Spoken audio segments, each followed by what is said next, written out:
So this movie called Diablo just dropped, and it is an absolute banger. It stars Scott Adkins and Marco Zarrar. If you are an action buff, you need to see this movie ASAP. It needs to be part of your collection. I mean, it exceeded my expectations personally. I thought this would be kind of like a downward slope of like just action movies from Scott Adkins and Marco Zarrar. I mean, they're only getting older as the years goes by, but man, just rekindled the fire I had in their movies. Without giving too much of the plot away, basically what this movie is about is Scott Adkins, the main character. His name is Chris. He comes back into his daughter's life, trying to keep him away from her stepdaddy gangster.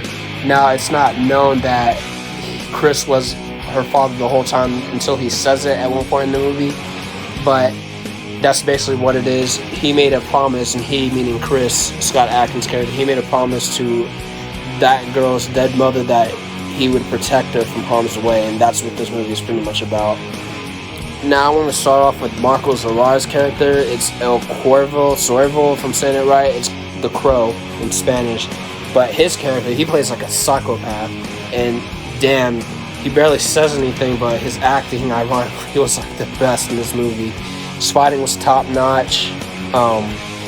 He really should look into playing more roles like that, where he's like a psychopath. I couldn't really imagine him being like a nice superhero, good guy kind of protagonist.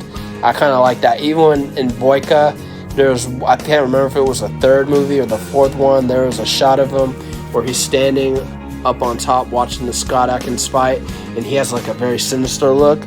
He should stick to roles like that. I mean, that's really his niche, if you want to call it that. Circling back to Scott, his acting in this was good. It wasn't really mid, but it wasn't like above average. I mean, there's like a thing I've noticed in all his movies where it's hard to remember his character name. I just always look at him as Scott Adkins, so no matter what he does, like an Avengement. In that movie, I think that's his best work still, but we don't remember his name probably. Even in Accident Man, we don't remember his name, and even in One Shot, we don't remember his name. Actually, come to think of it, I think his name was Jake Harris in One Shot and One More Shot, but that's the point. You don't remember him too much, like as his character. I mean, just look at him as like Scott Adkins, and that's what he'll always be. Unless he plays Batman in an upcoming movie, then I can call him Bruce Wayne, but you know where I'm going with this. Now, next up, Alana De La Rosa, if I'm saying her name right, the main little girl in this movie, she killed that role. I mean, they were correct in getting a Spanish girl to play this role. Whoever made the decision to go to Colombia, they nailed it. I mean, I couldn't imagine an American girl playing this role. Like, the accents and the spice in that movie, her sass, her smart assness, she killed that role. And I've never seen her or heard of her before this movie, but that really just made you feel the movie. If you've ever been to Colombia, it kind of is really like that. It was beautiful. And yeah, she personified Colombia.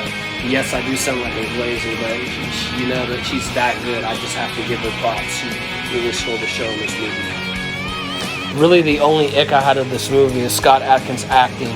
I mean, he's not known as like a great actor, and his acting wasn't even bad in this movie. It just, his character wasn't like that strong for a lead, but it's just not really what I'm saying should even be considered a criticism. It was just all the other characters were stronger to me in their role than Scott was himself.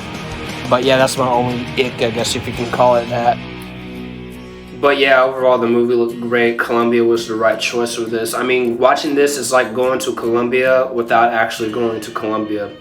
If you've ever been to Colombia, this would be like another trip without spending money. I mean, it just reminds you of how beautiful it is. I mean, the people were great. They were pretty much like that. And you just see so many different personalities in the movie to where you kind of tune out of, if you're in the States, I'm speaking as an American, if you're in the States, you kind of just tune out, especially on the weekend. If you're off from work, you just forget about everything. Just imagine yourself in Colombia. I know I didn't get too much into who the producers were, who the cinematographers were, who the cameramen were, who the stuntmen were, and who the choreographers were, but I want to shout out you guys too. I don't know any of your names, but y'all did a damn good job on this movie. Scott Adkins and Marco Zarraz, they always do. If they can keep this up, they're already solidified legends to me, but they just keep this up, their movies should be in everyone's catalog.